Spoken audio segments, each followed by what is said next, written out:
This is Dr. Gail Hayes coming to you from the Handle Your Business Girl Empowerment Zone, where we help you to handle your business where you do business.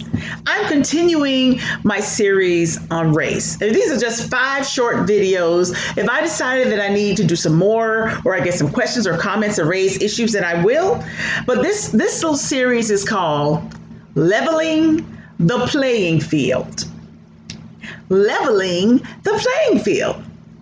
All right, I've already gone through 4 points or 4 things that I believe white people should not say to black people. And you probably say, what in the world? I'm just going to tell you, these things have been said to me, and a lot of things I just keep quiet and go, okay. I just, you just come to expect things. But in this climate that we're presently living in, let's get transparent. Let's get real. I didn't come to offend, but to inform. So for those of you who are willing to listen, let's go. So this is my 5th and final one, and I left this one for last because it was the hardest for me to deal with. I was once at a political function, and I just want to tell y'all a little something about me in just case you don't know. And some of you probably thinking this woman is nuts, but I really don't care what you think in terms of that. I am not a liberal black person. I'm a conservative black. And the reason I'm conservative is, number one, my father was in the military.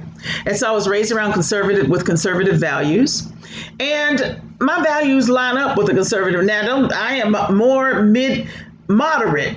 I am not hardline conservative. I like to hear all voices. I'm about diversity. Now, some people conservative, usually when people hear that word conservative, they don't think that people are open. But I have no choice but to be open. I am a black woman after all.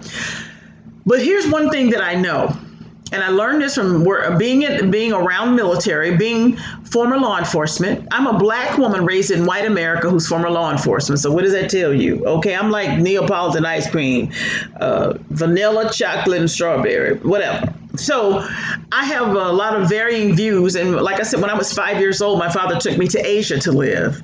And I had my first experience with racism at age 7 in Asia with a little white boy. He was American. It wasn't the Asian people. It was a white American. So anyway, that's another story. However, I was raised in the international community and I lived in Europe for over 12 years. I actually worked on Capitol Hill. And I was when I was in Europe, I was a lead trainer for a multinational workforce, one of the lead trainers in customer service, conflict resolution. I worked with the Office of Personnel Management's European Training Division. So I have a very varied background, and I'm accustomed to being around people of many nations. So that's why I want to say that to you so you'll understand where I'm coming from. It's very interesting to me. This one really bothered me. I was at a rally, and they'd asked me to come to the rally. It was a conservative rally, and it was a rally in which vice presidential people were there. I mean, future vice president, whatever, and congressmen and all that. Anyway, it was high-level politicians were there. Now, you might say, well, what does that have to do with anything, Dr. Gail? I'm getting ready to tell you what I want to say. After the rally and after I'd already talked with these high-level politicians, and they were fidgeting because the stuff that I said, they actually said to me, I've never heard it that way. We talked about Black Lives Matter. Don't y'all get mad because I'm not going to get into a tirade on Black Lives Matter. But I explained to them a lot of things behind that could have been changed had white people responded differently, and how what we're presently dealing with, a lot of it has to do with white people's response.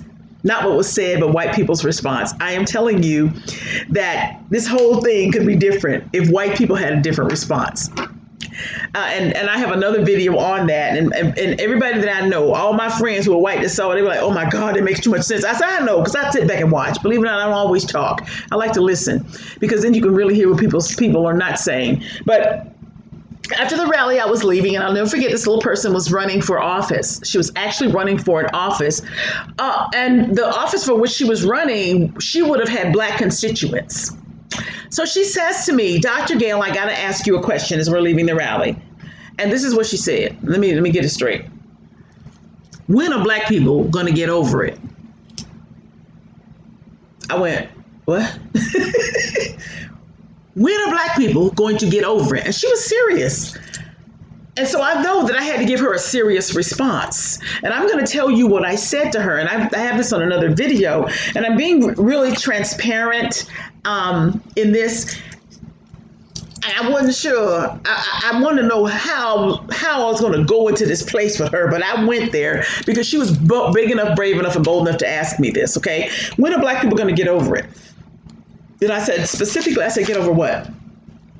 Well, my ancestors came here from Sicily, I think she said, or Italy. And they came here and they settled in the Italian American community. I'm blinking all the while. And then they built businesses, educated their children, sent them across the nation. And our lineage has been strong and wonderful. We came to America. And I don't understand why black people can't do the same. And I was thinking, this woman is running for office. Is she crazy? I mean, in my brain, I said, mm-hmm. And then she says, we've had some, let me get it straight. We've had some successful blacks. And I was like, oh, God, help me. I said, okay. Okay. And she went on to explain to me about her position about black people and why they do this and why they do that. And I said, okay. So I asked her this question. And I said, when are black people going to get over it? I said, have you heard these words? Give me your tired, your poor, your huddled masses journey to breathe free, the wretched refuge of your teeming shores. And she's blinking because she didn't know those words. And I went, oh, God. And she's running for office. I said, those are the words embossed on the Statue of Liberty. Your ancestors came here through Ellis Island, through the open arms of America. Now, let me tell you how my ancestors got here. And we know the stories. I said they were ripped from their villages and civilizations, their culture, and chained together and put into the belly of a sailing beast. And they came over the turbulent Atlantic, and I went there on her, right? She's standing there blinking. I am a descendant of enslaved Africans. The key word there is enslaved. And the key word is we wouldn't be having this discussion if we had been liberated properly and thoroughly and honorably liberated as people. We still have enslavement pulsing through our veins because of the way we're treated in America. She didn't want to hear this because, a lot of people don't want to hear this. And I went on and said, you can't really say a lot to me because I'm former law enforcement. When you go into law enforcement, you're no longer black, you're blue. So I understand the culture. I understand America because I was raised in a military environment. I understand. There was nothing that she could say to stop me because I had something for her in every angle. And I said, I want you to look at me. I am a fair-skinned black woman. That means there's a great possibility that your great-great-great-great-grandfather raped my great-great-great-great-grandmother.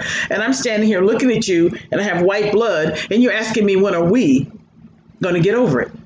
Are you kidding me? I said, here's something I want you to think about.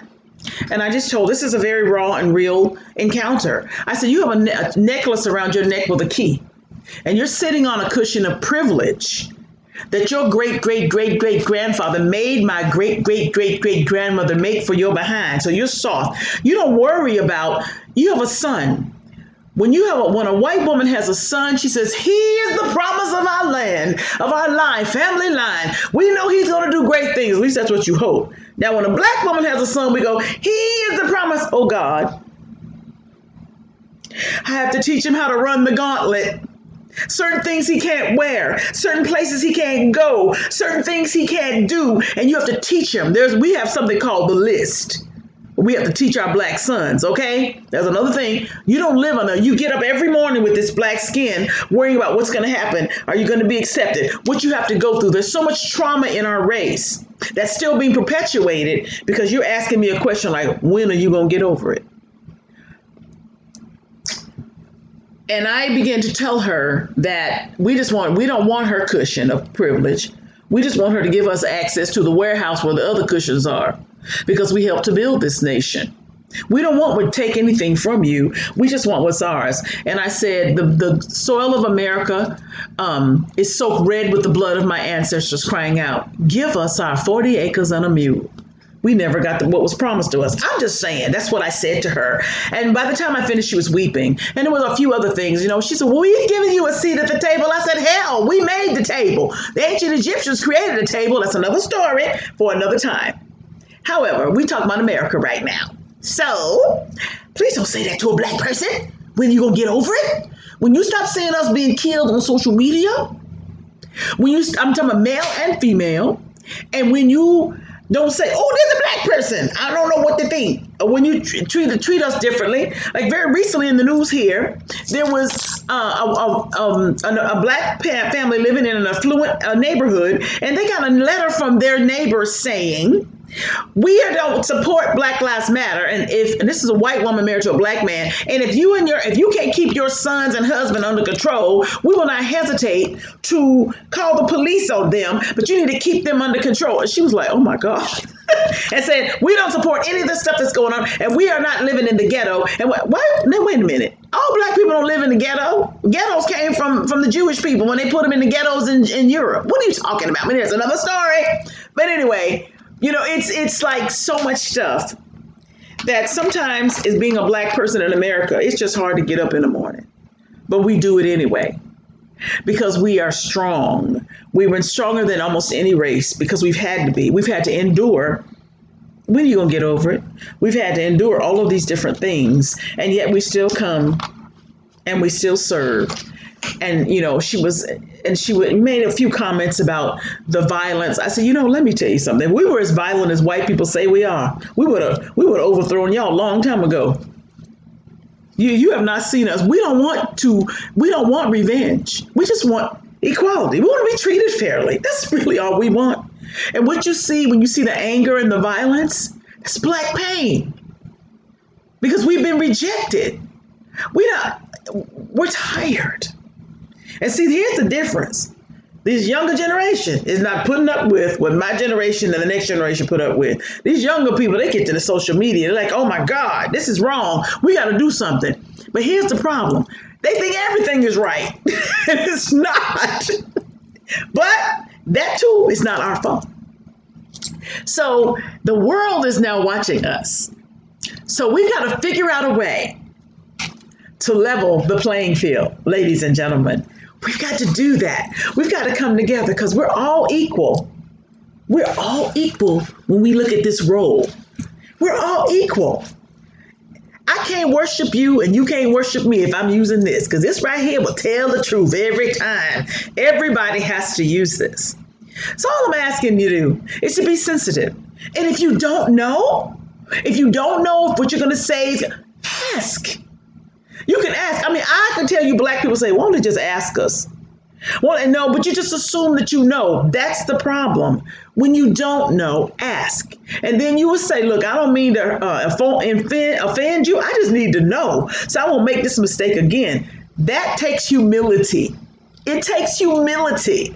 But in order for us to get to a place where we level the playing field, it's going to take some humility. And don't respond and say, "Well, black people have to have it too." Listen, we've been here humble. We have not inflicted any violence on you. I'm just saying, somebody's got to be a conduit. Somebody's got to be a bridge. And I have been appointed thusly. So if you listen, we can work together jointly in harmony as we level the playing field for us all, so that we can squelch out all this hatred and violence and all this other stuff that's so crazy that you've ever heard and you've never seen anything like it. But this, ladies and gentlemen, levels the playing field.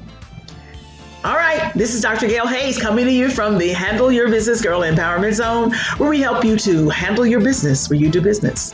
Until next time.